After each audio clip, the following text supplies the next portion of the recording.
जी, अस्सलाम वालेकुम गाइज़। उम्मीद करता हूँ आप सब खैरियत से होंगे और आप सबकी ट्रेडिंग अच्छी जा रही होगी। जैसे कि आप सब जानते हैं कि कल की वीडियो में मैंने आप लोगों को बताया था कि मार्केट को अपना जो 170,000 का लो है, उस गैप को लाज़मी फ़िल करना चाहिए और अल्हम्दुलिल्लाह आज मार्केट ने अपने उस लो को एक तो सस्टेन भी किया है और उसको फ़िल भी कर लिया है, ठीक है। उसके बाद सुबह 10 बजे मैंने आप लोगों को ये बात भी बताई थी कि 3 डेली की कैंडल जो है वो पोस्ट हुई है। उसके बाद जो है आज के दिन में ग्रीन कैंडल एक जो है इसमें पोस्ट होनी चाहिए।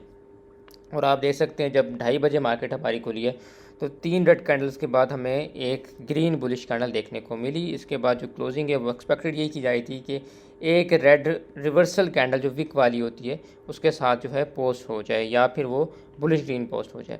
और आप देख सकते हैं कि आज के दिन में वो जो क्लोजिंग आई है वो बिल्कुल वैसे ही जो है एक विक वाली रेड कैंडल जो है वो पोस्ट हुई है जो ऑलमोस्ट डोजी की शेप की है।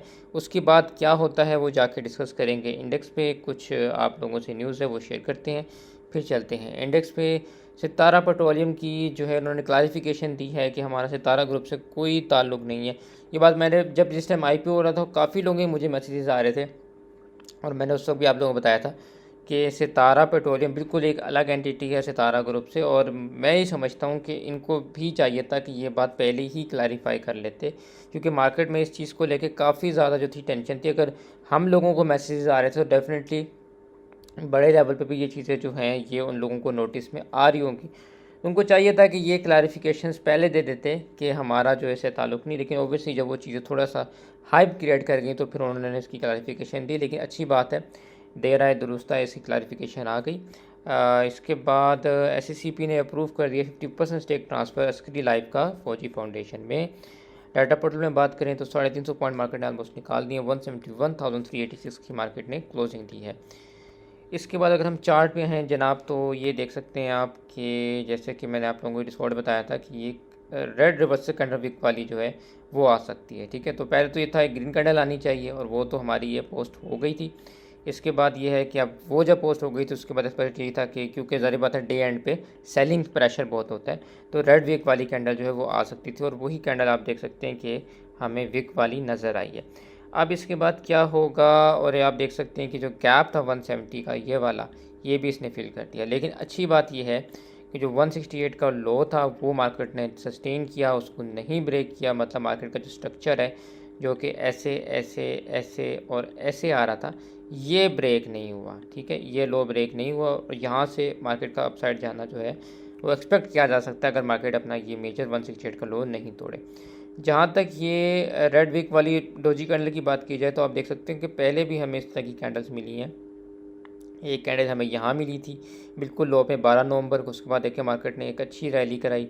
उसके बाद हमें ये कैंडल हमें यहाँ भी मिली थी, ये मिली थी 17 मार्च। उसके बाद भी मार्केट ने अपसाइड मूव दी, कोई ऑलमोस्ट लगभग कोई 150,000 से 158,000 कोई 8,000 पॉइंट मार्केट ने ऐड किए थे, ठीक है।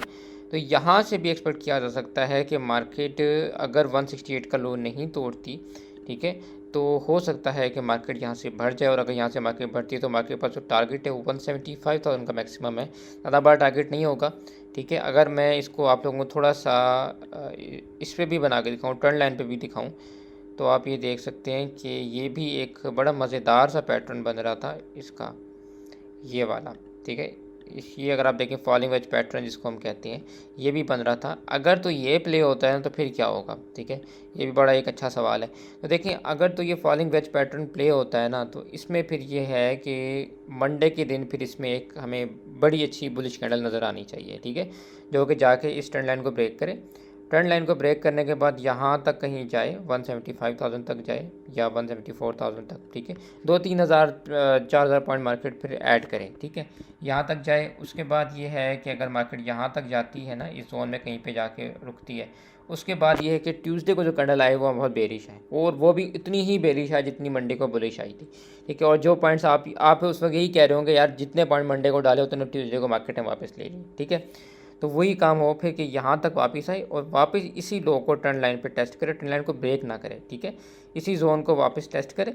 और टेस्ट करने के बाद फिर वेडनेसडे को दोबारा एक बुलिश कैंडल आए जो इस कैंडल का हाई तोड़ दे, ठीक है। अगर तो ऐसा हो जाता है तो फिर बहुत अच्छी बात है, फिर इंशाल्लाह मार्केट हमारी बुलिश हो जाएगी और फिर आपके पास 180 188 फिर वो आपके पास एक अच्छे टारगेट्स मिल जाएंगे। लेकिन इस पैटर्न को अगर मार्केट को प्ले करना है तो मार्केट के लिए ज़रूरी है कि मंडे को एक अच्छी बड़ी कैंडल दे जिसको ब्रेकआउट दे, और ट्यूसडे की कैंडल इसका लो तोड़े, और सॉरी इसका जो है ट्रेंड लाइन की रीटेस्ट करे, और जो वेडनेसडे की कैंडल है वो इसका हाई तोड़े। ठीक है, तो फिर इंशाल्लाह ये है कि हमें एक अच्छा बुल रन मिल जाएगा। फ़िलहाल ख़तरे की बात नहीं है। 168 का अगर आपका लो ब्रेक नहीं होता तो इंशाल्लाह मार्केट जो है वापस सही रह जाएगी। जहाँ तक स्टॉक्स की बात की जाए तो मैंने जैसे आप लोगों को स्टॉक्स बताए हुए हैं स्विंग में, मैं फिर दिखा दूँ। मैंने कल के दिन भी आप लोगों को शेयर किए थे कि देखिए आपकी मार्केट को 18,000 पॉइंट सरकार तोड़ चुकी है। उसके बावजूद भी ये जो मैंने आप लोगों को स्विंग कॉल्स दी इसमें आप देखें अभी तक हार्डली जो है कुछ के तो अभी सिर्फ पहले पहले टारगेट्स आए हैं। एचबीएल का देखें ना, पहला टारगेट आया है, दूसरा टारगेट इसका आया ही नहीं है अभी। ठीक है, एफएफसी का भी आई थिंक अभी जो है दूसरा टारगेट आया है और अभी तीसरा चौथा टारगेट नहीं आया। ठीक हो गया, तो ये आप ये देख सकते हैं पीपीएल के अभी पहले 2 टारगेट आए हैं, बाकी 2 टारगेट हैं। मतलब मार्केट आप ये देखेंगे रिवर्सल की पोजीशन में जा पहुंची है। 18,000 पॉइंट मार्केट तोड़ चुकी है, स्टिल आपके जो है सिर्फ 2 बाइंग हुई है। मतलब आपने मार्केट में सिर्फ 35 to 40% पैसा इंजेक्ट किया हुआ है, बाकी 60% पैसा आपका बाहर पड़ा हुआ है। ठीक है, तो अगर इस तरह कभी मार्केट बेरिश स्टैंस में आए ना तो आप हमने हमेशा यही करना होता है कि अच्छे स्टॉक्स को पकड़ लें, कोई भी 1 या 2 स्टॉक पकड़ लें, अपनी इन्वेस्टमेंट को उस पर डिवाइड कर लें, 20 to 25% में आप एक्यूमुलेट करें मेजर सपोर्ट लेवल पे। इंशाल्लाह ये होता है कि मार्केट जब बिल्कुल एंड लग रहा होता है ना तब भी आपकी 2 या मैक्सिमम 3 बाइंग हुई होती है, चौथी बाइंग का रेट ही नहीं आया होता। ठीक है, अगर हम चौथी बाइंग का रेट भी डालें तो आप देखें कि जो आपका एक अभी पीछे क्रैश आया था, कितना मेजर क्रैश था वो, 40-50 हज़ार पॉइंट्स की करेक्शन थी। उसके बाद भी एफएफसी का ये जो 475 का लो है ये आखिरी लो था, इसके बाद एफएफसी बढ़ गया था जहाँ पे मैंने मेजर बाइंग सबको करवाई थी कि भाई ले लो यहाँ से बढ़ जाएगा। ठीक है, तो आप सोचें 40-50 हज़ार पॉइंट की करेक्शन पे भी एफएफसी ने ये 4 जो जोन है इससे ज़्यादा नीचे नहीं किया था। ठीक है, तो अभी तो फिर भी 18,000 पॉइंट की करेक्शन आई है। तो ये चीज़ होती है कि आपने हमेशा इसी तरह से करना है कि कोई भी 1 या 2 चीज़ें पकड़नी है, उनको थोड़ा थोड़ा एक्यूमुलेट करना है, मेजर सपोर्ट्स पे करना है, ना ऊपर करना है ना बहुत नीचे करना है।